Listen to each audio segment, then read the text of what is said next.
somente crer, somente crer, tudo é possível, somente crer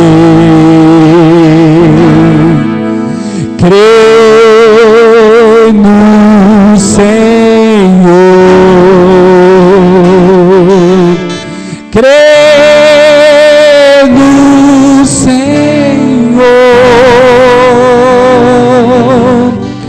tudo é possível, somente crer.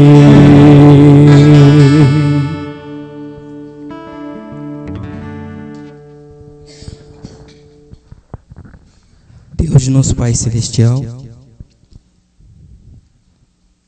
nós te agradecemos nessa noite pela oportunidade que Tu nos concedeu de estarmos reunidos aqui à volta da Tua Palavra. Somos seres humanos, somos feitos do pó da terra, temos falhas e faltas, Senhor. Perdoa os nossos erros. Purifica-nos e santifica-nos nessa noite, Pai, pela Tua graça e misericórdia. Te convidamos, Pai, de poder estar conosco do princípio até o fim desse culto. Circuncida os meus lábios, Pai Celestial. Circuncida os ouvidos e os corações dos meus irmãos, para que possamos receber a Tua Palavra nos nossos corações. Pai Celestial, eu não sei pregar, não sei falar. Peço pela Tua graça e misericórdia que possas me tirar desse púlpito, para que Tu mesmo possa falar algo que vai ajudar cada um de nós aqui. Porque se Tu me deixar falar, eu transmitirei a morte, Senhor. Por favor, Senhor, eu te peço pela Tua graça e misericórdia que possas me usar nessa noite, Senhor.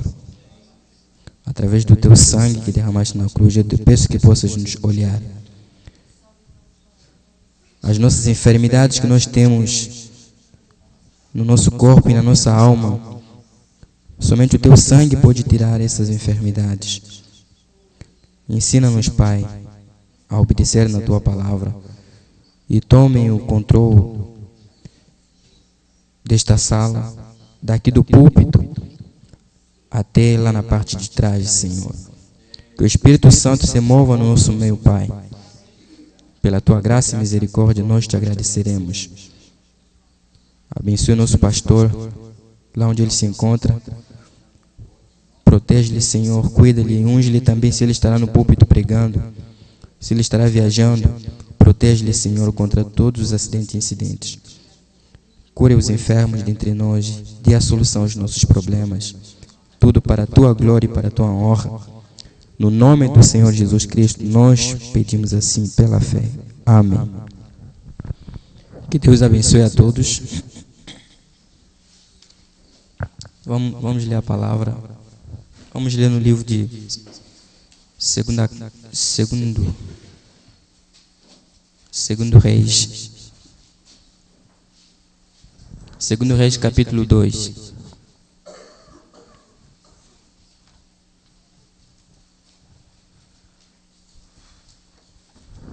Leremos em duas escrituras, Segundo Reis e Jeremias. Primeiro vamos começar no Segundo Reis, capítulo 1, começando do verso 1 em diante. E depois leremos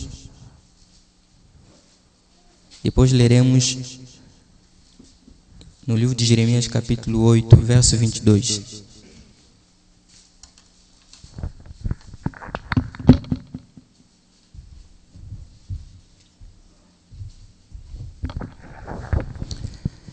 Depois da morte de Acabe, revoltou-se Moabe contra Israel, e caiu Acasias pelas grades de um quarto alto em Samaria, e adoeceu.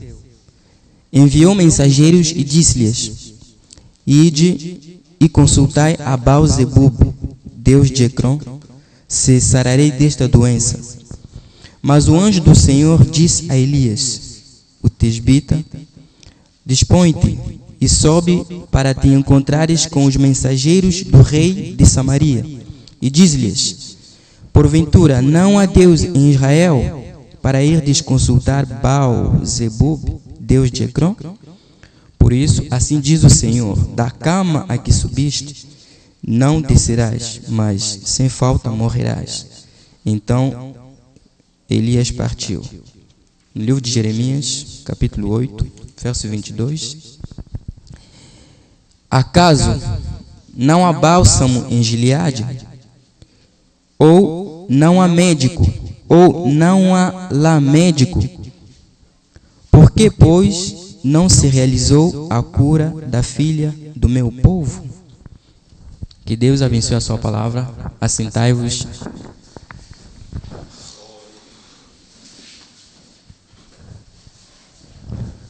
Que Deus abençoe a todos. Davi disse: estou feliz quando me disseram vamos na casa do Senhor. E creio que estando aqui na casa do Senhor nós estamos felizes. Nessa noite vamos ver sobre o nosso assunto de hoje é o caminho de volta. O caminho de volta é o título da pregação que nós veremos nessa noite. O caminho de volta. No domingo atrasado, quando eu preguei, falamos sobre o caminho de Deus feito para nós. E tem algumas pessoas que não estavam lá. Antes de eu entrar nesse assunto, vou fazer uma recapitulação do que nós vimos. Orem por mim, enquanto que eu estou aqui, que Deus possa me ajudar.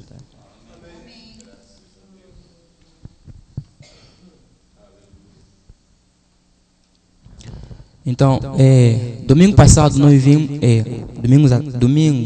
domingo atrasado, né? Nós vimos sobre o caminho de Deus feito para nós. E vimos que Deus sempre tem um caminho que tem feito para nós. E esse caminho que Deus fez para nós, nós vimos que é o Senhor Jesus Cristo. E vimos também que quando você está nesse caminho que Deus colocou para nós, nem sempre nós temos coisas agradáveis, nem sempre passamos por coisas agradáveis estando naquele caminho. Às vezes nós passamos em dificuldades, às vezes nós sofremos por estarmos naquele caminho que Deus traçou perante nós, que Deus fez para nós. Aí vimos o exemplo de Israel. Quando o povo de Israel saiu do Egito, o caminho de Deus dirigiu-lhes diretamente até no Mar Vermelho.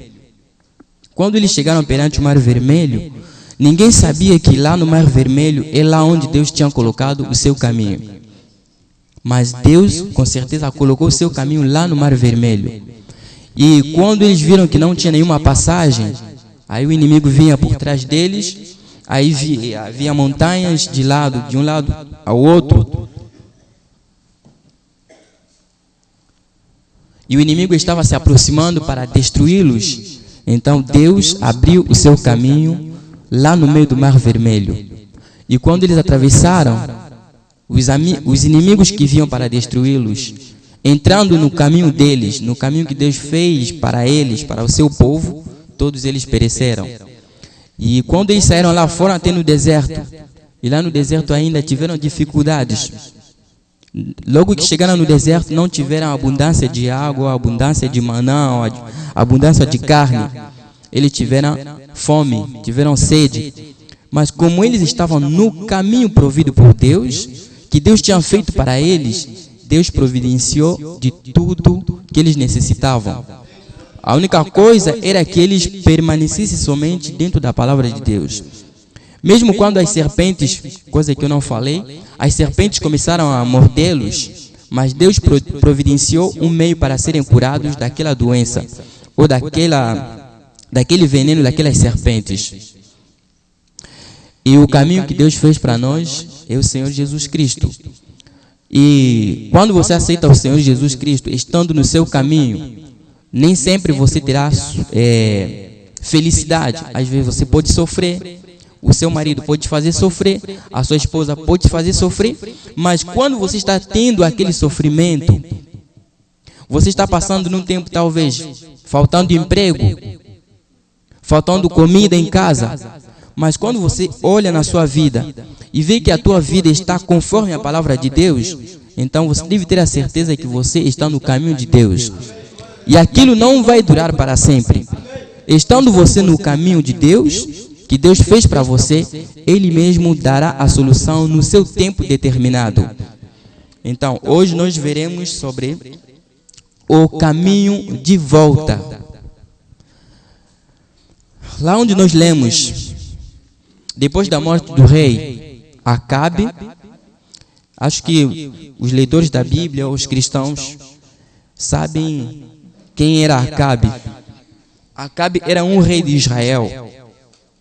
Mas esse Acabe, o profeta lhe chama de um crente desviado, um crente fronteiriço, que tinha um pé dentro da palavra e outro pé fora da palavra. Tudo isso foi causado porque ele tinha se casado com uma mulher que não cria na palavra de Deus. Ele se casou com uma mulher que era chamada Jezabel. E Jezabel, na Bíblia, foi uma mulher que a Bíblia fala que se pintava o seu rosto. E ela era uma idólatra, adorava ídolos. E aí tiveram filhos. E depois que eles morreram, Acabe e Jezabel morreram, aí o filho de Acabe, Acasias, tinha substituído seu pai, começou a reinar. E um dia ele estava assim, no prédio, na escada, e escorregou um pouquinho e caiu lá nas grades. E machucou-se, talvez na costela dele. E teve uma infecção. E aquela infecção piorou, aquela doença piorou.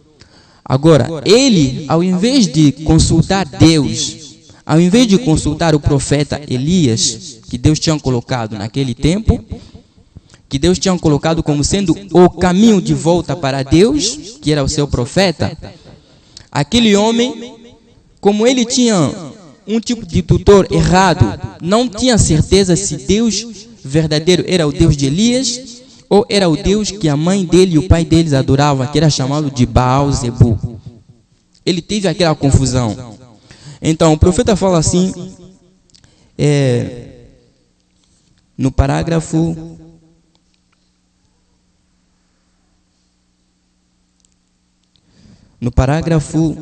15 dessa pregação, o caminho de volta.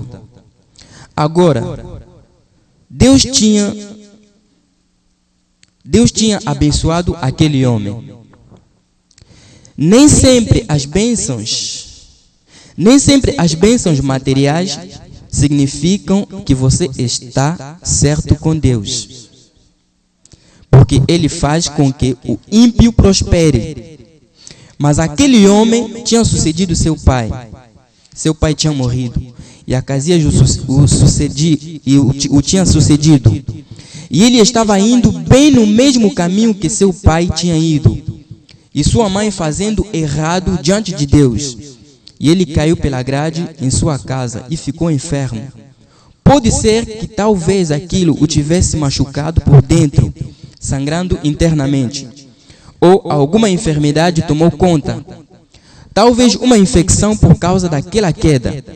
Pode ser que quebrou suas costelas, ou perfurado seus pulmões, ou algo, pois ele estava muito doente. E ele estava se perguntando se viveria ou não. E então, ao invés de ir fazer aquilo que deveria fazer, ele enviou alguns mensageiros, talvez da guarda palaciana, nos quais ele tivesse confiança, e os enviou para Ecrón, para o deus Baal-zebu, um diabo, um adivinho de lá, para perguntar se ele viveria ou não. Agora, que coisa rude seria para um homem que era rei sobre que deveria ser povo espiritual, um povo que cria em Deus, e ainda assim seu próprio líder consultando algo além daquilo que ele deveria consultar. Vê, ele conhecia as leis. Havia sacerdotes na terra, havia igrejas e assim por diante. E havia um profeta que tinha a palavra do Senhor. E ao invés de fazer isto, ele quis tomar a rota mais popular. Eu penso que este é o problema hoje. Nós queremos aquela rota que é mais popular. E quando Deus faz um caminho, o povo se afasta dele. E Deus faz um caminho para aquele povo retornar a ele. Como eu disse, como eu estive falando na noite passada. E o povo se recusa a fazer isto. Então Deus pergunta, por quê? Ele sempre pergunta isto. Por que vocês não fizeram isto? Então, se ele faz de uma maneira e nós recusamos fazer aquilo, então ele pergunta por que não fizemos isto. E eu preferiria consertar aquilo bem ali, a esperar que ele me pergunte no julgamento por que eu não fiz aquilo. Esse rei era um israelita. Ele conhecia a palavra do Senhor. Ele não era um ignorante. Era um israelita de sangue. Ele sabia que o verdadeiro Deus era o Deus de Elias. Mas o que fez com que ele fosse consultar um outro Deus? Sendo que ele governava sobre um povo que era espiritual. O profeta disse mais adiante que ele seguiu o caminho mais popular. Ele viu que todo mundo, lá a sua mãe, possuía 400 profetas de Baal que profetizavam. E Elias estava sozinho. Ele disse que esse Elias, quando meu pai estava em vida, ele profetizou mal do meu pai. Que o meu pai seria comido, o seu sangue seria lambido pelos cães. A minha mãe, a carne da minha mãe seria comida pelos cães. E aquilo aconteceu. Eu creio que se eu consultar esse Elias, ele me dirá as mesmas coisas. Ele teve medo porque a vida dele não estava em ordem com Deus. Porque se a vida dele estivesse em ordem com a palavra de Deus, ele realmente teria o prazer de ir consultar o profeta que tinha também a palavra do Senhor. Mas por ser a sua vida impura, não seguia os mandamentos do Senhor, ele foi consultar um Deus que era ídolo. Mandou consultar um ídolo. Agora, este rei havia um caminho provido para ele saber do Senhor, mas ele recusou fazer aquilo. E então Deus tomou seu caminho provido, o qual era seu profeta. E talvez o rei sequer tenha considerado aquele companheiro barbudo e careca, que não era bem conceituado entre o povo. Sua mensagem estava sempre condenando e mordendo e empurrando o povo ao redor, porque ele não podia fazer nada mais. Ele era um profeta. A palavra do Senhor vem ao profeta. E o profeta tem que permanecer na palavra. E quando a palavra não é obedecida, não há nada mais a fazer a não ser repreender. Quando a palavra de Deus não é obedecida, Elias pregava a palavra de Deus, mas aquele homem não obedecia a palavra. Como ele não obedecia a palavra, aqui o profeta disse assim: quando a palavra de Deus não é obedecida, não há nada mais a fazer a não ser repreender. Irmão, se você e eu somos filhos de Deus, se nós não obedecemos na palavra de Deus, quando o pregador se colocar aqui e ler a palavra de Deus será uma repreensão para você. Não se ira contra o pregador. o pregador estará lendo a mensagem. Se você quiser se irar, ire-se contra o mensageiro. E o mensageiro já não está em vida. Se você se irá contra o mensageiro, você se irá contra o Espírito Santo. O povo de Israel se irava contra Moisés. Eles pensavam que estavam se irando contra um homem. Mas Deus dizia que eles estavam desobedecendo a mim. Desobedeciam a Deus por terem desobedecido a Moisés. Quando a palavra de Deus não é obedecida, a única coisa que a palavra faz é repreender. A palavra de Deus não respeita que você é um patrão de uma certa empresa, que você é um diretor de uma certa empresa, você tem milhares de carros, você tem milhares de dinheiro no banco, todo mundo te respeita lá na tua empresa, e quando você vem aqui, que a palavra de Deus vai te respeitar. A palavra de Deus respeita quem respeita a palavra. Se você não respeita a palavra de Deus, Deus não vai te respeitar. A palavra do Senhor vem ao profeta. E o profeta tem que permanecer na palavra. E quando a palavra não é obedecida, não há nada mais a fazer a não ser repreender. Isto é tudo. Então, aquele companheiro não queria ser mau, o Elias. Ele apenas teve que fazer aquilo porque ele não era governado por seus próprios pensamentos. Ele era governado pelo Espírito de Deus. E esta é a maneira como todos nós devemos ser governados pelo Espírito de Deus. E se somos, então nós vemos o pecado. Isso nos adoece. Há algo a respeito disso. Isso já feriu o coração de Deus uma vez quando Ele fez o homem. Por isso o pecado é tão horrível na terra. Agora, Deus tinha um caminho para que Ele conhecesse. Mas Ele não tomou aquele caminho. Ele tomou o caminho mais popular que havia entre o povo. Deus fez um caminho e nós o rejeitamos. Nós não retornamos pelo caminho que Ele providenciou para que retornássemos. E Acasias fez a mesma coisa. Ele era como muitos de nós hoje. Ele era muito teimoso. Ele simplesmente não quis. Mesmo sabendo que Elias estava ali no deserto, ele sabia que havia um Deus no céu. Mas ele quis tomar o caminho mais popular. Ir por onde todo mundo ia, através das profetisas que eles tinham ali, a esposa de Acabe, Jezabel, e ela era uma pagã. E eles quiseram ir até Ecrón e consultaram um Deus ídolo, um dos ídolos, se ele retornaria. Porque sendo um rei, se ele se abaixasse, se tornaria impopular com o povo. Cristianismo não consiste em unir-se a algo. O cristianismo consiste em uma família. Um nascimento dentro de uma família. Você é um cristão por nascimento. Mas é mais popular dizer, eu sou metodista, batista, presbiteriano, pentecostal ou algo assim. Eu sou isto. Do que dizer, eu sou nascido de novo do Espírito de Deus. O Espírito Santo tem vindo sobre mim e eu sou uma nova criatura em Cristo. Este é o caminho. Mas o rei quis ser popular. E esta é a maneira que as pessoas tomam isso hoje. E eles podem abrir avivamentos através do país e terem slogans de mais 1 milhão em tantos anos, ou aumentarem seus membros e sua escolaridade, e o que mais quiserem. E isto nunca. Você estará se distanciando todo o tempo. Deus tem um caminho de volta. Eu quero falar a vocês acerca do caminho de volta. E você deve voltar pelo caminho que Deus providenciou para voltar. Agora vamos falar sobre este rei apenas por um momento.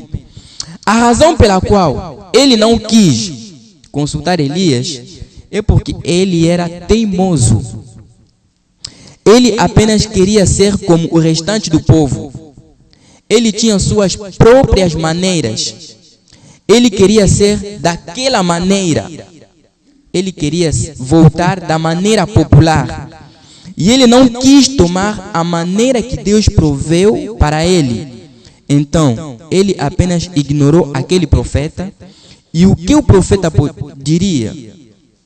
Se ele fosse consultar o profeta, o que o profeta diria? Porque não há dúvida que o profeta falaria asperamente com ele: arrependa-te, conserta-te com Deus, você não serve para ser um rei. Oh, como aquilo faria suas penas caírem diante do povo como um rei. Oh, que coisa! Ele não poderia suportar aquilo. Se ele fosse consultar o profeta ia repreendê-lo, dizendo: arrependa-te, você não está certo com Deus, você deve se arrepender. E se o profeta falasse isso com ele, irmão Branham disse que as penas dele cairiam perante o povo e ele tornaria impopular, porque ele era popular, todo o povo o considerava. E ele viu que se eu consultar o profeta e o profeta me repreender perante o povo, eu já não serei mais popular. Então melhor ir consultar o Deus Baal. Então talvez o diabo por ali, o ídolo, fosse dizer: oh, grande rei, doutor fulano de tal, você é tão... Ele poderia ser popular entre o povo e ter um grande nome famoso. Oh, como as pessoas amam o louvor de coisas. E então ele pensou que ele poderia conseguir aquilo. Ora, ele era um arrogante diante do povo. E ele era um homem polido diante do povo. E espero que você esteja lendo nas entrelinhas o que eu estou querendo dizer. Então ele pensou então que seria uma grande pessoa. Mas ele não iria descer até aquele homem que lhe falaria a verdade. E ele realmente pensava que ele estaria colocando alguém acima de si. A arrogância estava no coração dele, porque ele tinha muito dinheiro, porque ele tinha muitos carros. Olhou para o pastor Davi: ah, esse homem é bem pequeno assim, eu vou me rebaixar perante ele, para mim me arrepender de dizer que eu cometi adultério. É isso que aquele rei fez. Se comportava mal, fazia coisas erradas, mas ele teve medo de ir ter com o profeta de Deus. Porque o profeta lhe diria francamente, dizendo: arrependa-te, você está errado. Mas ele foi consultar aquele ídolo. E o que o ídolo diria? Oh, grande rei, viva eternamente, você é um grande rei, todo o povo te ama, vai em diante, continua a sua vida, você é um rei, você pode fazer tudo o que você quiser. É isso que aquele profeta lhe diria. É isso que aquele ídolo lhe diria. E nós os cristãos também, muitas vezes olhamos para o nosso pastor, porque ele é bem pequeno, bem magrinho, tem careca, então nós não consideramos nele. Nós somente olhamos o exterior dele, mas não olhamos naquilo que se encontra no seu interior. Você comete adultério, você faz coisas que a palavra de Deus condena, ao invés de você vir ter com o servo de Deus, para que ele ore para você, para que você confesse os seus pecados, para que você se arrependa, você fica com medo, você fala: eu, um grande patrão assim, vou me rebaixar perante aquele Davi? E você lhe chama de Davi. Irmão, um servo de Deus, nem sempre...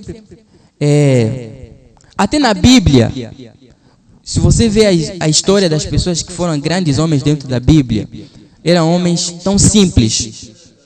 O irmão Branham disse que ele um dia desse viu um quadro que desenhava Sansão, um homem assim tão grande, com músculos grandes. O irmão Branham disse que Sansão não era assim, porque se Sansão fosse assim, aquilo não estranharia alguém que Sansão fosse arrancar aqueles grandes portões daquela cidade de Gaza e colocá-los sobre os seus ombros e fugir com eles na montanha. Mas Sansão era um pequeno homem, era um nanico, um baixinho. Mas quando o Espírito de Deus descia sobre ele, ele podia matar com uma queixada de jumenta 1000 homens. E Jesus Cristo não era um grande homem. Jesus Cristo era um pequeno homem. O irmão Branham disse que ele pesava 45 quilos. Até não sei se aqui tem alguém que pesa 45, a não ser que seja uma criança. Mas quando ele podia se colocar perante a tumba de Lázaro, Deus estava dentro dele. Deus, com toda a sua plenitude, habitou dentro daquele corpo que pesava 45 quilos. Então, que a aparência da pessoa não vos engane. O pastor Davi que vocês veem aqui, ele pode ser o caminho que Deus colocou aqui nessa igreja para você chegar até a Jesus Cristo. Eu estava refletindo, temos essa estrada, como se chama? BR-101. Temos aquela estrada BR-101. Leva para todos os estados, né? Mas, para você sair da sua casa e chegar lá no BR ou na BR-101, você não vai tomar diretamente BR-101. Tem outras avenidas que você toma. E o pastor Davi pode ser uma dessas avenidas. O pastor Davi pode ser a estrada que você toma para sair da sua casa e entrar até na avenida, que vai te levar até lá na BR-101. E a avenida pode ser talvez o mensageiro que Deus nos mandou nessa era. E a BR-101 pode ser o Senhor Jesus Cristo. Mas para você chegar ali, você não vai voar e cair diretamente lá naquela estrada. Para você chegar a Jesus Cristo, você não vai sair da sua casa e chegar perante Jesus. Não. Tem um procedimento que você deve fazer. Tem um processo que você deve fazer. Deus, não é em vão que Deus colocou pastor na igreja. Não é em vão que Deus colocou profeta na igreja. Não é em vão que Deus colocou os 5 ministérios dentro da igreja. Deus sabe por que Ele colocou isso. E nós devemos dar a importância naquilo que Deus tem colocado perante nós. A igreja nunca vai prosperar se não tiver respeito para com seu pastor. A prosperidade da igreja não se reflete pelos bens materiais. E vocês e eu já lemos aqui que aquele homem, Acasias, foi abençoado materialmente. E o profeta disse que nem sempre as bênçãos materiais significam que você está certo com Deus. Nós podemos ter, todos nós, aqui o pátio pode estar cheio de carro, todos nós temos carro. Mas aquilo não significa que Deus está conosco. Porque os mundanos, aqueles homens que matam, que assassinam as pessoas, aqueles astros de cinema, têm carros mais caros do que nós temos aqui. E aquilo não é um sinal de que eles têm Deus. Não é um sinal que eles estão prosperando com Deus. Por isso que as bênçãos materiais não podem nos enganar para nós entendermos que nós estamos certos com Deus. Nós estamos certos com Deus quando nós obedecemos na palavra. E a palavra nos diz para nós respeitarmos aquele que está nos conduzindo. Não somente Ele, mas a todos nós devemos nos respeitar. Porque se você não me respeita, e eu não te respeito, se você tiver o Espírito Santo, eu estou desrespeitando o Espírito Santo que está dentro de você. Vou vos contar uma coisa. Na República Democrática do Congo, havia uma irmã que preparou alimento para o seu marido. Preparou carne e verdura. Aí passou um irmão, talvez que usava assim, uma chinela, né? Quando ele passou lá na casa deles, o irmão estava com fome. Aí o irmão chegou, irmã, Deus abençoe, amém. O irmão não está, não está. E ela percebeu que o irmão estava com fome. Aí pediu o irmão para que comesse. Aí serviu comida. A irmã pegou a panela de carne, foi esconder por baixo da cama. Pegou a verdura e serviu o irmão com a angu, né? Ou a polenta. Aí o irmão comeu polenta com a verdura. E foi embora. Irmã, Deus abençoe. O irmão foi. O marido da irmã, quando ele chegou, aí cansado, né? Chegou, sentou na mesa e queria jantar. A irmã foi para pegar a panela para vir servir o seu marido. Mas chegando aí, tentou puxar a panela não saía. É engraçado, mas é uma coisa que aconteceu. Tentou puxar de novo, a panela não saía da cama, por baixo da cama. A panela ficou colada aí dentro. A irmã fez tudo. O irmão ficou cansado, aguardando aí na mesa. E a irmã não aparecia. Ô querida, o que se passa então? A irmã estava suando. Não conseguia fazer sair a panela. O irmão levantou-se, foi até no quarto encontrou a irmã suando, puxando a panela. O que está fazendo aqui? Ah, não. Viu aqui o irmão fulano de tal e ele estava com fome. Eu servi somente a polenta com verdura e eu escondi aqui a panela de carne, porque eu só queria servir para você. Irmão, Deus se esconde e se revela em simplicidade. Você vai ver um irmão que talvez não tem roupa, que talvez não tem carro, não tem casa, não tem nada, não tem trabalho, não tem dinheiro, e você vai ignorá-lo. Você está ignorando Deus. Tenha cuidado.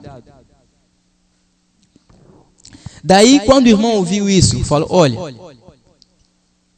sai agora, vai pedir perdão naquele irmão, porque você não sabe se Deus está dentro daquele irmão. E a irmã não teve mais outra coisa a fazer, aí levantou, foi procurar o irmão. E quando encontrou o irmão, graças a Deus, pediu perdão. Irmão, se arrependeu, me perdoe. Quando você passou lá em casa, eu tinha comida dentro de casa. Eu escondi a panela por baixo da cama, e eis o que aconteceu, a panela não está saindo. Peço que tu me perdoes. E o irmão perdoou a irmã. E quando ela voltou em casa, depois de pedir o perdão, o irmão orou para ele, aí foi, puxou a panela e a panela saiu. Mas ao abrir a panela estava cheia de bichos. A panela estava cheia de larvas. É larvas, né? Cheia de larvas. Toda a carne sumiu. Apodreceu no mesmo tempo e criou aqueles bichos. E tudo foi jogado fora. E quando os irmãos ouviam essas coisas que aconteceram desse jeito, você acha que se um irmão passar na sua casa, você vai ignorá-lo? As pessoas tinham o temor de Deus nos seus corações. Podiam respeitar qualquer irmão, que não importava de que forma a irmã podia se apresentar, de que jeito que o irmão podia se apresentar, mas considerava que talvez ele tenha o Espírito Santo. Porque o Espírito Santo não vem escrito aqui na testa, irmão. Que quando você olha na pessoa, aqui está escrito Espírito Santo. Ah, isso aqui tem Espírito Santo. E olha nesse aqui, aqui está escrito o Espírito do Diabo. Não. Talvez aquele que você está olhando que tem o Espírito Santo não tem nada do Espírito Santo. E aquele que você ignora de que não tem, é o que tem o Espírito Santo. Então, para evitar nós sofrermos por termos desrespeitado alguém que tem o Espírito Santo, vamos nos respeitar todos nós. E a pessoa que nós devemos respeitar mais aqui é o nosso pastor. Porque ele representa Deus aqui neste lugar.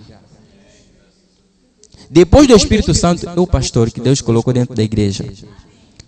E quando nós temos um problema, não podemos ter medo ou vergonha de nós falarmos com o pastor, de nós confessarmos nossos erros perante ele. Porque ele é aquele que Deus colocou aqui, depois do Espírito Santo, para resolver os nossos problemas. Então esse rei não queria ir consultar Elias, porque ele sabia que o Elias ia o repreender. Então ele preferiu seguir um caminho mais popular. E ao fazer aquilo, ele perdeu. Irmão, tem alguém que quer entrar? O irmão Lauro está aí. E ele perdeu aquilo. E ele morreu porque ele não queria consultar Deus. E ele morreu daquela doença. Onde eu estava? Então, ele enviou os servos e disse: vão, indaguem o Deus de Ecrom, Baal-zebu, se eu vou ficar bem desta doença ou não. E o Senhor Deus conhece o coração de cada homem. Ele conhece a intenção. Você não pode esconder nada de Deus. Não, Senhor. Ele disse: suba ali no caminho, encontre-o e pergunte-lhe por que ele faz algo assim. É porque não há um Deus em Israel? É porque não temos um profeta? Será que não temos Deus? Será que não temos um profeta nessa era? Nessa era Deus nos enviou um profeta que nos deu todos os conselhos de Deus. Como eu tenho dito muitas vezes, nós, se há um povo que deveria viver privilegiado, mais privilegiado aqui nessa terra, é o povo que crê no profeta de Malaquias 4. Porque dentro dessa mensagem temos todos os conselhos do profeta. Tudo para que nós tenhamos uma vida, não sei como, mas uma vida que vai refletir Deus na nossa vida. Uma vida que nos fará viver melhor aqui nessa terra e ainda nos levará na glória. Não teremos nenhum problema, mesmo no casamento, mesmo quando eu sou solteiro, mesmo quando eu sou casado, mesmo quando eu sou criança, mesmo quando eu sou pai, temos tudo. Não temos nenhuma desculpa. E o profeta disse que melhor nós consertarmos isso enquanto estamos aqui nessa terra, do que aguardarmos e que Deus nos pergunte por que vocês não consertaram aquilo. Melhor nós consertarmos enquanto nós estamos aqui. Nós temos, será que não, é porque não temos um profeta? É porque estas coisas não existem? Então, por que ele iria ali e faria uma coisa como aquela, ainda sendo um israelita? Eu pergunto, por que aqueles homens e mulheres tentam denominar as pessoas em um companheirismo de uma denominação ao invés de trazê-los de volta para a fundação original? Deus sabe acerca disto, mas este é o caminho popular. Eu tenho tal e tal escolaridade, eu consegui meu PhD, meu EUD. Isto não significa nada para Deus, nada mesmo. Elias pode não ter tido um EUD ou um PhD, francamente. Nós não sabemos coisa alguma a respeito dele. Ele apenas entrou em cena e saiu da cena da mesma maneira.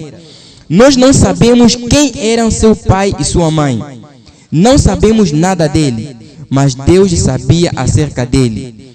Ele encontrou um homem que ele poderia usar. E ele encontrou um homem que não tinha medo. Não importava que a nação toda estivesse contra ele. Ainda chamava o preto de preto e o branco de branco. Deus envia-nos outro. Isto é correto. Envia-nos alguém que não tenha medo. Alguém que não tenha que ter honra e louvores dos homens, mas que olhe apenas para Deus e creia em Deus e fale a verdade. Essa pessoa fará aquilo e Deus vindicará aquela verdade como sendo a verdade. A Bíblia diz que ele era coberto de pelos e ele tinha um pedaço de couro enrolado ao seu redor. Aquilo não era nada parecido com o traje de um clérigo. Ele não poderia mostrar nenhuma credencial de qual companheirismo ele vinha. Mas, irmão, ele tinha isto sob o seu coração. O credencial que Elias tinha. Ele não pertencia a nenhum credencial para dizer que eu sou daqui do... Não vou citar nenhum nome do pastor aqui. Não podia apresentar um credencial dizendo que eu venho do companheirismo daqui, ou de Goiânia, ou de São Paulo, ou do Rio Grande do Sul, ou de Chapecó. Não tinha aquilo. Não tinha nenhum documento para apresentar que eu venho do tal companheirismo. Mas o profeta disse que ele tinha aquilo no seu coração. Ele tinha aquilo no seu coração. Ele não poderia mostrar nenhuma credencial de qual companheirismo ele vinha. Mas, irmão, ele tinha isto sob o seu coração. Ele estava em companheirismo com Deus, porque ele tinha o assim diz o Senhor. Este é o caminho de volta. Ele tinha o assim diz o Senhor. Não tinha muito para ser visto, mas sob aquele pequeno corpo velho e franzino, batia um coração no qual Deus vivia. Oh, que coisa! Deus obrará da sua maneira sem se importar com o que alguém mais possa fazer a respeito. Deus irá fazê-lo. Irmão, se Deus quiser te corrigir, Deus não vai te considerar se você, como eu disse, é um diretor, se você é empresário, se você é um patrão, se você é o quê. Deus não vai considerar aquilo. Deus vai obrar do seu jeito, da maneira que Ele quer. Se Deus quer te colocar numa cama de hospital para você ficar durante 5 anos, para você estar a ouvir as mensagens do profeta, Deus fará aquilo. E você não fará nada. Você vai orar, vai orar. Quando te convidam, vem para o culto, você não vem. Vem para o culto, você não vem. Deus fará com que você faça um acidente e você fica acamado durante 5 anos. Para você começar a ouvir mensagens do profeta. Porque lá não terás mais aquele tempo de ir lá no teu trabalho. Não terás mais tempo de fugir nos cultos. Aí você vai ficar, vai ter sede de ouvir a palavra. E vai pedir para que te coloquem aí um aparelho e colocam aí um pendrive para você começar a ouvir as mensagens do profeta. Para você ser edificado. E você vai chorar, você vai se arrepender, você vai orar, você vai suplicar. Deus não vai te responder. Tudo está indo bem, porque você tem tudo. Estou saudável. Quando chega a hora do culto, Davi dizia que estou feliz quando me disseram vamos na casa do Senhor. Mas você quando chega o dia do culto, quando é domingo, você fica já aborrecido. Só gostamos de sábado. Quando é sábado, todo mundo está feliz, porque sábado não tem culto, não tem trabalho. Mas quando é domingo, hoje é dia do culto. Naquele dia eu estava na casa do pastor, ouvi a Rebeca, a filha do pastor, dizendo, eu gosto de domingo. Perguntei para ela, por que você gosta de domingo? Ela me disse que porque é dia de ir na igreja. Irmão, aquilo me deixou tão feliz. Eu me pergunto, mas por que os irmãos não têm tido aquela preocupação, aquela ansiedade de ir nos cultos? Aí eu estava pensando, eu fui batizado quando eu tinha 16 anos.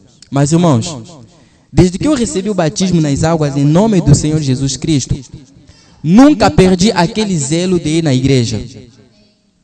O que eu fazia? Quando eu estudava muitas vezes, nunca estudei no período da manhã, sempre estudava no período de tarde.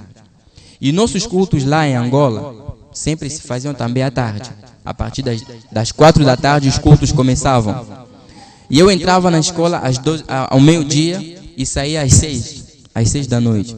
O que eu fazia? Quando era quarta-feira ou quinta-feira, eu controlava. Quando chegava 3 da tarde, aí saíamos no intervalo. Depois de retornar do intervalo, eu me fingia como quem está doente. Aí, o meu rosto ficava como quem está doente. Aí vinha. Se não tivesse professor, eu falava com o delegado que controlava a sala. Delegado. Até me fez rir quando eu comecei a imaginar isso. Aí, com um rosto assim, tão triste de quem está enfermo. Porque eu sabia que o culto já vai começar daqui a pouco. Aí eu vim, delegado, estou me sentindo mal. O que você tem? Não estou me sentindo bem na cabeça. Tá bom, vai para casa. Aí para não me matar, falta. Aí ele aponta o meu nome que eu estava presente. E eu pego a minha mochila, logo que eu saio na rua, vou correndo, pego o carro e vou na igreja. E nunca perdi aquele zelo, irmão. Não fiz aquilo uma só vez. Eu me lembro que fazia aquilo muitas vezes. E não perdia o culto. Se eu um dia perdesse o culto da tarde, eu me sentia como se fosse quem estava mesmo doente. Mas quando eu mentia para o delegado, não era nada doença.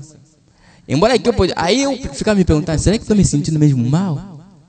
Aí eu mesmo me dava a resposta assim, estou me sentindo mal, né, porque não fui à igreja. Mas não era uma doença. Mas hoje em dia, quando chega o dia dia do culto, as pessoas estão como se fossem decepcionadas. Até se dependesse de nós, de muitos cristãos de hoje, deveriam tirar do calendário o domingo, porque não gostam de vir nos cultos. Alguém já pensou nisso? Para tirarem o domingo no calendário, para as pessoas não virem mais nos cultos de domingo. Porque só gostamos de sábado. Aí na sexta-feira todo mundo publica algo no Facebook. Hoje é sexta. Hoje é sexta. Porque amanhã sábado não vai trabalhar. Talvez vai numa festa. Talvez vai numa diversão mundana. Mas no sábado não publica para dizer hoje é sábado, amanhã é domingo para ir no culto. Irmão, que tipo de cristão que nós somos? O caminho de volta. Devemos voltar para Deus. Nessa noite nós estamos vendo sobre o caminho de volta. Nós nos afastamos do caminho de volta. Nos afastamos do caminho de Deus. Mas Deus nessa noite quer que nós voltemos no seu caminho. no caminho que Ele providenciou para nós. Eu vou ler umas coisas aqui, tem muita coisa para ler, mas não terei tempo de ler tudo. Vou ler algo aqui para nós terminarmos. Se não terminarmos, continuaremos no outro dia. Bom, o profeta disse assim, no parágrafo 39. Vocês pensaram... Não, antes disso...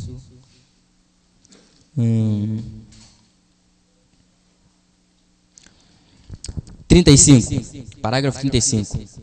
As pessoas hoje questionam exatamente como um paciente deitado à porta do médico, quando este tem o remédio para a enfermidade do paciente e o paciente recusa-se a tomar o remédio para a sua cura. E ele pode estar tão próximo do remédio a ponto de assentar-se bem à porta do médico e morrer. É porque ele recusa o remédio. E é a mesma coisa na igreja. Agora, eles se assentam nos bancos da igreja e morrem pecadores, morrem incrédulos. Não é porque não há remédio, há um bálsamo em Gileade. É a própria teimosia do povo. Há muito do Espírito Santo, mas são as pessoas que não o querem. Irmão, nós que vimos aqui na igreja, nos assentamos para ouvirmos a palavra. Se nós irmos para o inferno, não diremos que a culpa era do pastor.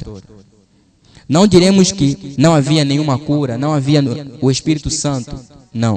O profeta disse que há bastante Espírito Santo. Mas as pessoas não querem receber o Espírito Santo. É igual a uma pessoa enferma que vai até no posto médico e chega no posto médico, ao invés de entrar até dentro do escritório do médico, do consultório do médico, ele fica na parte de fora e fala para o médico: vem me tratar aqui, eu não quero entrar aí. O médico vai lhe dizer: olha, o remédio está aqui, eu não posso fazer o tratamento aí fora, você tem que entrar aqui. Mas ele recusa. Irmão João, vocês que trabalham nos hospitais, será que vocês fazem um tratamento lá na rua? O paciente tem que entrar dentro. O médico está ali na parte de dentro, aguardando o paciente para receber o seu tratamento. Mas se o paciente recusar de entrar e disser que eu não quero entrar, o irmão Branham disse que ele morrerá ali. E a culpa não será do médico. Jesus disse que o enfermo necessita de um médico. Mas, e se o médico vem e o enfermo não aceita, então, que bem poderia fazer o médico? Nós precisamos de um médico. E o paciente precisa tomar o seu remédio, porque este é um mundo enfermo. E uma igreja enferma num tempo enfermo. Correto? Então, se o paciente morre às portas do médico, agora você não pode responsabilizar o médico se ele provar que ele tem ali o remédio para a cura. Tem um remédio para a sua cura.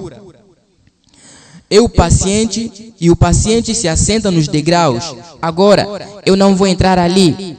Ora, o remédio está do lado de dentro. Bem, você está com certa enfermidade. Ora, ele tem um armário cheio de remédios ali que matará aquela doença. É uma droga fatal que nocauteará aquela doença. Aqui estão outros. Eles foram curados. Olhe para eles. Eles tinham essa doença e eles não a têm mais. E o médico tem muito remédio. E você se assenta nos degraus e diz: bem, eu vim toda esta distância. Se ele quiser me curar, ele virá aqui fora e fará isto. Oh, não, não, não, não é isso. Não. Estou lendo o profeta. Você morrerá nos degraus e não será culpa do médico. E nem será por falta de remédio. É por causa da própria teimosia do povo que não quer tomar o remédio. E é a mesma coisa com a igreja. Nós temos muito das escrituras. Nós temos aquilo que endireitará a igreja. Nós temos aquilo que enviará vocês de volta para onde estavam há 50 anos atrás. Mas vocês terão de tomar isto. Você tem que querer ficar bem. Uma cura para estas enfermidades. Estas enfermidades espirituais. Tem que desejar isto. Agora, é uma coisa perigosa. Nós tivemos em nosso país, há pouco, aquela vacina Sabin. Eles solicitaram a todos que a tomassem, jovens e velhos, para se imunizarem contra esta horrível poliomielite. E todos, milhares, foram tomá-la. E como eles fizeram? Como eles fizeram aquilo? Você vem. Você descobre isto até mesmo tomando o remédio do médico. Vocês sabem, aquilo funcionará em algumas pessoas e então não funcionará em outras. Porque, vocês sabem, não somos feitos todos iguais. Agora, nós temos esta penicilina. Eu carrego um cartão em meu bolso para que, se eu me sofrer um acidente, o médico nunca me dê penicilina. Ele me mataria. Então, ela mataria algumas pessoas e ajudaria outras. Porque este soro não funciona exatamente igual em todas as pessoas. Vocês já pensaram na maneira como eles fazem este soro? Tem uma enfermidade, tem uma epidemia que está circulando, que está afetando todo mundo. Crianças, bebês, mães, pais, velhos. Aí, o governo vai lançar uma campanha de vacinação. Todo mundo deve ser vacinado. O profeta diz, perguntou assim, vocês sabem como, a maneira como eles fazem este soro? Aquele soro que você, quando se publica, quando se faz essa campanha, todo mundo está na fila. Vamos tomar vacina, porque tem uma doença, uma epidemia que está atacando todo mundo. As pessoas se preocupam para ir tomar aquelas vacinas. Então o profeta pergunta, vocês sabem como se faz essas vacinas? Como se faz esse soro? Vamos ouvir. Mas quando se trata da palavra, para você ter a salvação da sua alma, você fica em casa no dia do culto. Hein, irmão? Veja, já pensaram na maneira como eles fazem este soro? A maneira como eles o fazem, eles leem livros e químicos vão e tomam certos germes e eles os misturam em poções diferentes, até que eles conseguem uma fórmula, algo que não matará o paciente, mas matará o germe. E esta é a forma como eles trabalham. Então, eles colocam isto tudo junto. E então, eles vão e pegam um pouquinho da Índia. E eles pegam uma agulha comprida e aplicam isto nele. E deixam-no cheio daquilo. Então, se o pouquinho da Índia sobreviver àquilo, então eles aplicam isto em você e eu. E veem se você sobrevive àquilo. Hein, irmão? É isso que os cientistas ou os médicos que fazem aquelas vacinas, aqueles soros, é isso que eles fazem. Aí descobrem uma fórmula, porque surgiu uma tal doença, aí fazem as suas poções, misturam tudo, fabricam um tipo de veneno que vai matar aquela doença, aquela enfermidade. E eles colocam aquela doença num porquinho da Índia. E depois injetam aquela vacina naquele porquinho da Índia, né? E observam se ele sobrevive ou não. E se aquele porquinho da Índia sobreviver, ele fala, ah, tá bom. Essa vacina agora vai ser aplicada nas pessoas. E aí lançam a campanha e todo mundo vai para ser aplicado aquela vacina. E vocês sabem que nem todos nós somos feitos igual a um porquinho da Índia. E aquela vacina funcionará em algumas pessoas, ajudará algumas e matará a outras. E ninguém sabe quem vai morrer e ninguém sabe quem vai ser curado. Mas todos nós vamos na fila e recebemos aquela vacina. Ouçam, profeta. Eu achei isso muito maravilhoso. E então, se o porquinho da Índia sobreviver àquilo, então eles aplicam isto em você e veem se você sobrevive àquilo. Quer dizer, a primeira coisa que eles veem quando te aplicam, eles não têm a certeza se você vai sobreviver. Eles te aplicam e te observam se você sobrevive ou não. E se você morrer, não vão dizer que foi a vacina que nós aplicamos que te matou.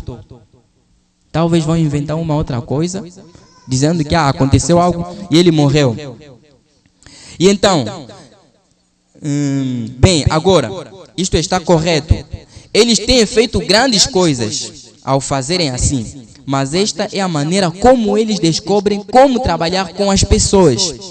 Agora, você sabe que nem todos são feitos exatamente como um porquinho da Índia. Então, isto não funciona para todos. Mas eu quero dizer algo a vocês. A vacina de Deus funciona em todos. A vacina de Deus funciona em todos. Não importa que você seja branco, que você seja negro, que você seja amarelo, que você seja baixinho, que você seja gordo, que você seja alto, que você seja magrinho. A vacina de Deus funciona para todos. Todos aqueles que tomam a vacina de Deus, aquela vacina funciona. E Deus, para testar essa vacina que Ele fabricou, Deus não usou porquinho da Índia. Deus não usou nenhum profeta. Deus não usou um filho alheio, não pegou um monte de animais, porquinhos da Índia, para testar aquela vacina para ver. Escutem, irmãos. E Deus faz a pergunta: não há bálsamo em Gileade? Ou não há médico? Se há, por que a filha do meu povo não se recobrou da doença, da enfermidade, da minha filha? Esta seria a igreja, a filha do meu povo. Ele estava falando diretamente para nós. Agora, a ciência médica de hoje nos diz, a qual nós altamente congratulamos por estas coisas, que se nós tivermos todas estas enfermidades e falharmos em tomar estas vacinas, é uma coisa perigosa.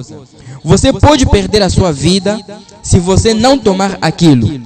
Nós estamos vivendo no dia do pecado e da doença. Nós temos doenças como jamais tivemos, porque há mais pecado e coisas do que já houve. E é daí que vêm as doenças. Doença é o resultado do pecado.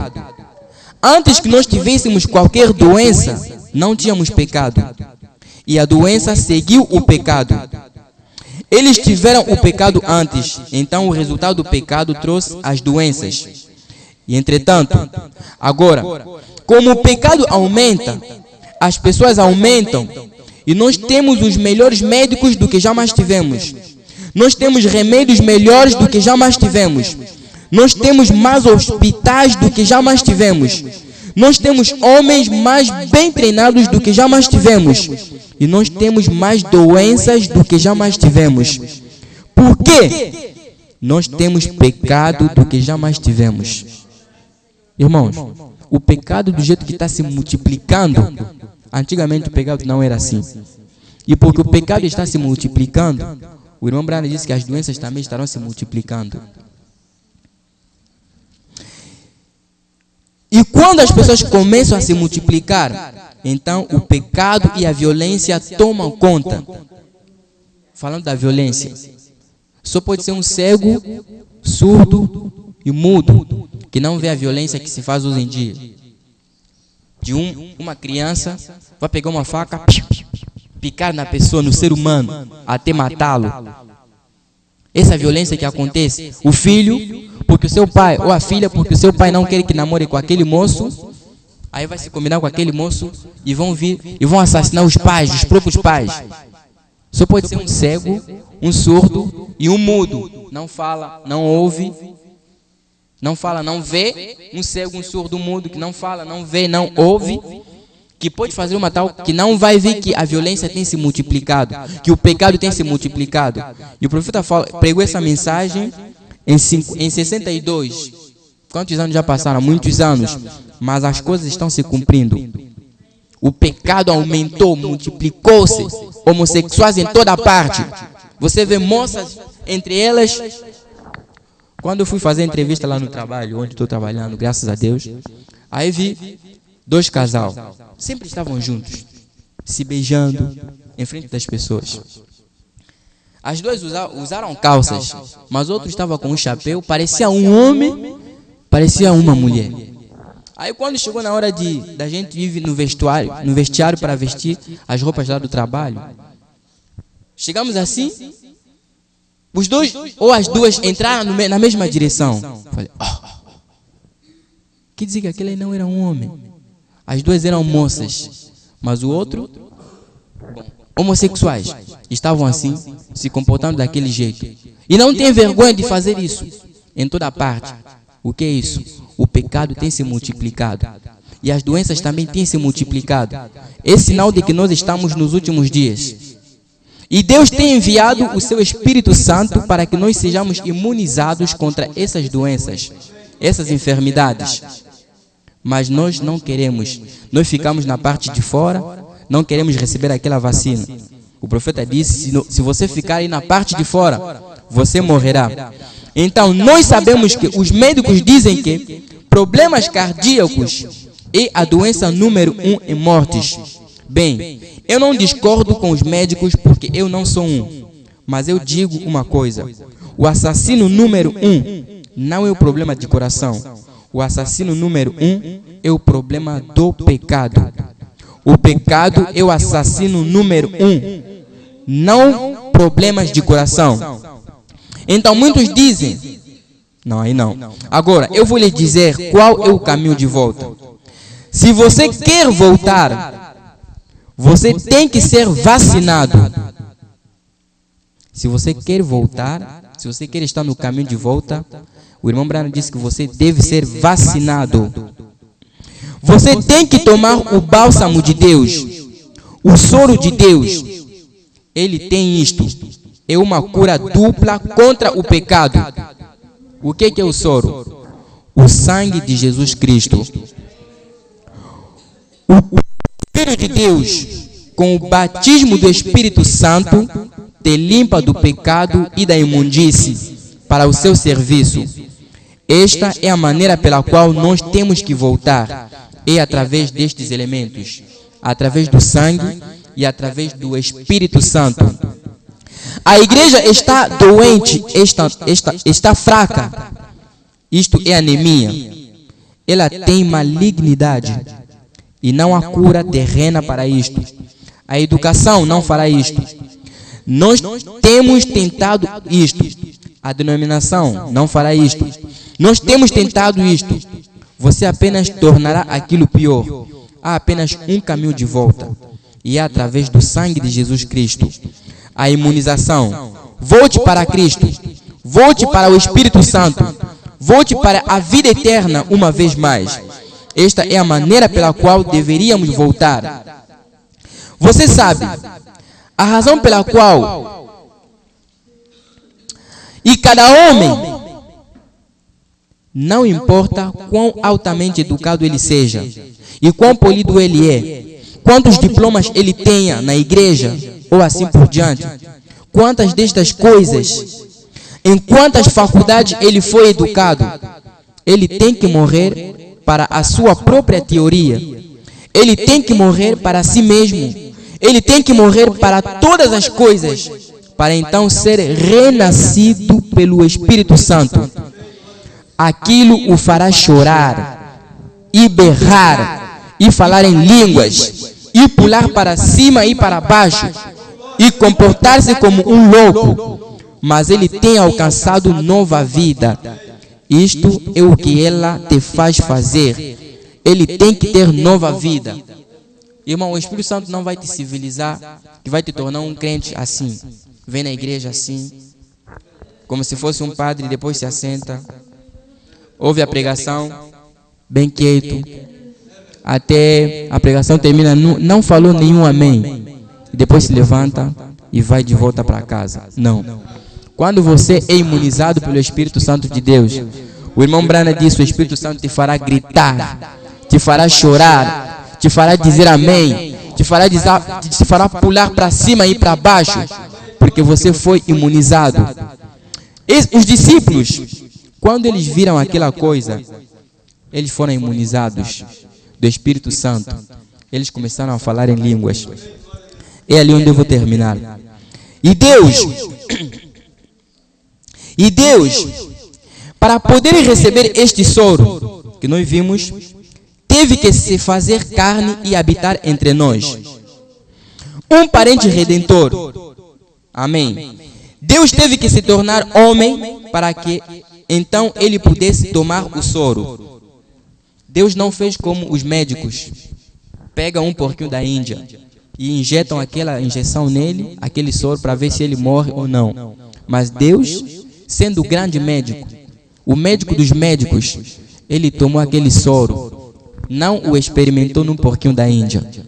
Não o experimentou no Moisés. Não o experimentou no Isaías ou no Simão Pedro ou em nenhum outro apóstolo. Mas ele próprio se fez carne e habitou dentre nós. Por quê?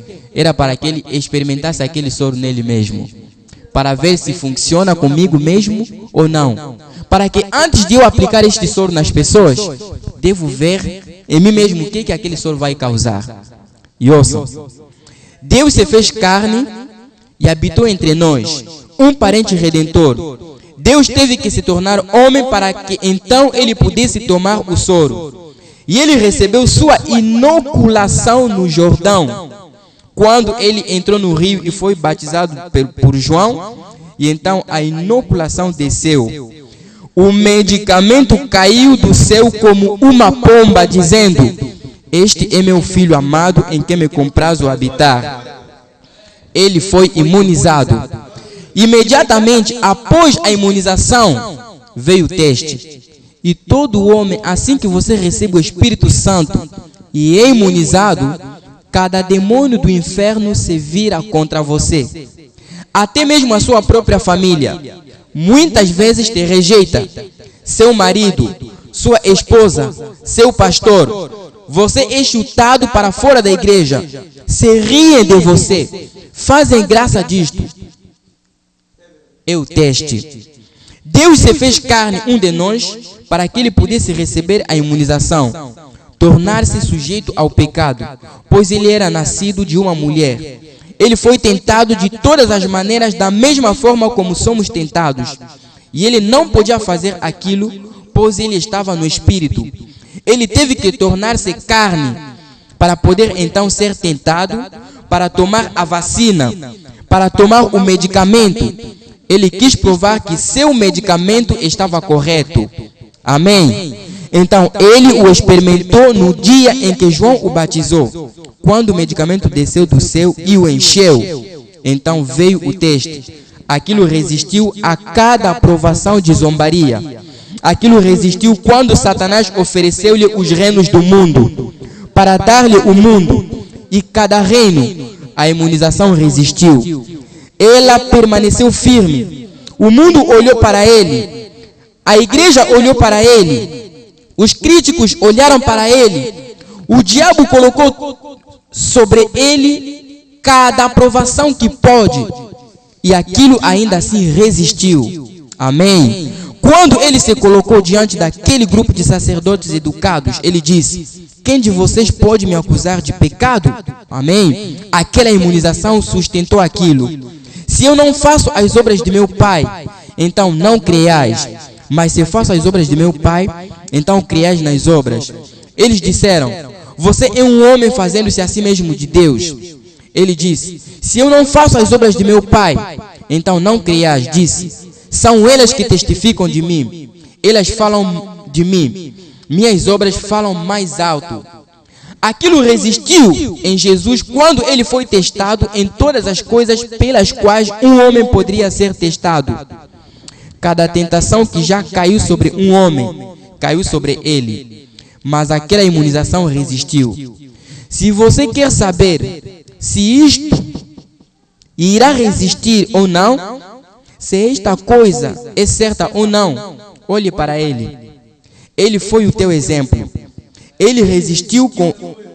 Isto resistiu com ele. Isto resistiu em cada tentação. Aquilo resistiu quando ele se colocou ali e pôde discernir os pensamentos das pessoas. E eles o chamaram de Belzebu. Aquilo não o parou. Ele continuou adiante exatamente o mesmo. Quando ele conheceu os pensamentos de seus corações, quando ele olhou e disse à mulher no poço que ele tinha tido 5 maridos, disse a Pedro qual era o seu nome e assim por diante. disseram: este homem é adivinho. Ele não disse, bem, talvez eu esteja errado. Não, aquilo resistiu, porque ele sabia onde ele estava. Quando aqueles discípulos viram aquilo, eles disseram: nós também queremos ser imunizados. Nós queremos isto. Ele disse: subam ali à cidade de Jerusalém e esperem até que eu envie o medicamento. Se vocês querem vida eterna, se vocês querem fazer isto que eu tenho feito, este algo que eu tenho para uma ressurreição, vocês querem aquilo que sustentará vocês da mesma maneira que me tem sustentado? Vocês querem aquilo que vos deixará morrer como eu morri? Vocês querem algo que os levantará da sepultura e vos fará arrebatar, irmão? Eu vou enviar isto de volta sobre vocês. Subam ali em cima e esperem. Quando eles viram aquelas pessoas perdendo o seu orgulho, eles começaram a dançar no espírito.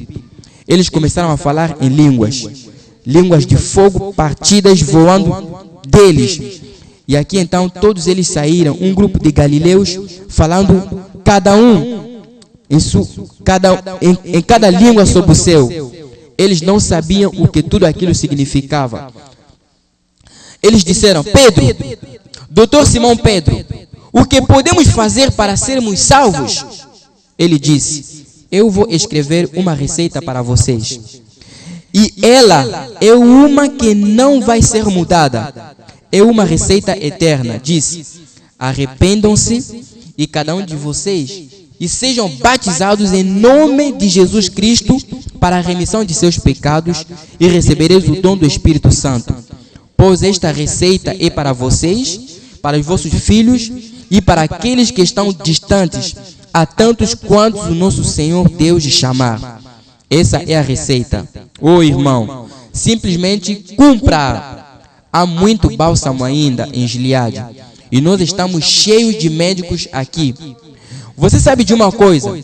Se um médico escreve uma fórmula e algum farmacêutico prático a toma e coloca muito antídoto ou não o suficiente, ele matará o seu paciente. Isto é o que tem sido o problema hoje. A receita foi escrita, aquela receita eterna no dia do Pentecostes. Muitos farmacêuticos práticos, chamando a si mesmos de médicos, têm injetado outra coisa naquilo. E aquilo tem matado a igreja, até a tornarem um bando de mulheres de cabelo cortado, vestimentas curtas. Este é o problema. Esta é a razão pela qual nossas mulheres estão cortando seus cabelos e nossos homens estão se denominando, e assim por diante, sem coragem suficiente para ficarem fora. Eles não têm seguido a receita à risca. Vocês querem saber qual é o caminho de volta? É este. É aquilo que Pedro disse, o doutor Pedro, aquele que está aplicando a vacina. Cristo a experimentou em si mesmo e ela funcionou. Pedro a tomou e ela funcionou. Eu a tenho tomado e ela está fazendo realmente bem. Esta é a receita. Não tente falsificá-la. Não tente adicionar alguma coisa a ela. Se você colocar muito veneno, você matará seu paciente, tão certo quanto o mundo existe. Então, se você quer saber como a receita é dada, ele a tem escrito bem aqui em Atos. Aí está como fazê-lo, exatamente. Não ir e apertar a mão do pregador e ter umas poucas gotas de água aspergidas sobre você ou alguma outra coisa. Ele dá a receita bem aqui e você a pegue à risca e os mesmos resultados virão, porque ele nunca experimentou isto em um porquinho da Índia. Ele experimentou isto em si mesmo. E Deus se fez carne e habitou entre nós, e cada filho de Deus que é nascido do Espírito de Deus é para vós e para vossos filhos, para aqueles que estão distantes, a tantos quantos o Senhor nosso Deus chamar. Esta receita funcionará. Amém. Não estou louco, mas estou imunizado. Há algo que move aqui dentro. Irmão, a vacina caiu no dia do Pentecostes. Primeiramente caiu no Senhor Jesus. Quando Jesus foi batizado, quando Jesus recebeu aquela vacina, a vacina sustentou Jesus em todas as tentações onde ele passou, em todas as provas onde ele passou. As pessoas o criticaram, chamaram ele de Beelzebu, chamaram ele de filho ilegítimo, mas ele não se zangou contra eles para brigar com eles. Ele os perdoou. A mesma vacina, se você e eu recebermos a mesma vacina que Jesus recebeu, essa vacina nos sustentará. Em qualquer lugar onde nós estivermos, as pessoas podem te chamar de um louco, porque você tem crido na mensagem da hora, mas aquela vacina não te fará resistir, ou não te fará desistir. Você continuará seguindo essa palavra. Porque muitos pensam que porque eu criei na palavra, todas as coisas estarão bem. Não. Você estará no caminho de Deus, e o caminho de Deus tem provas, tem dificuldades, mas você tem que permanecer firme. E para você permanecer firme, deve receber o batismo do Espírito Santo, que é a vacina. E para você receber o batismo do Espírito Santo, primeiramente deve se arrepender. Arrependa-te para a remissão dos teus pecados e seja batizado em nome do Senhor Jesus Cristo. Então você receberá aquela vacina. O Espírito Santo te sustentará. Você vai passar nas provas, mas o Espírito Santo não te deixará. Como foi com Jesus, estará contigo. Se você for sepultado, o Espírito Santo estará contigo. No dia da ressurreição, aquela mesma vacina que ressuscitou Jesus é que vai te ressuscitar. É que transformará o teu corpo. É que fará com que você vá ao encontro do Senhor nos ares. Mas se você não tiver isso, você ficará aqui e vai ser destruído. Que Deus nos abençoe.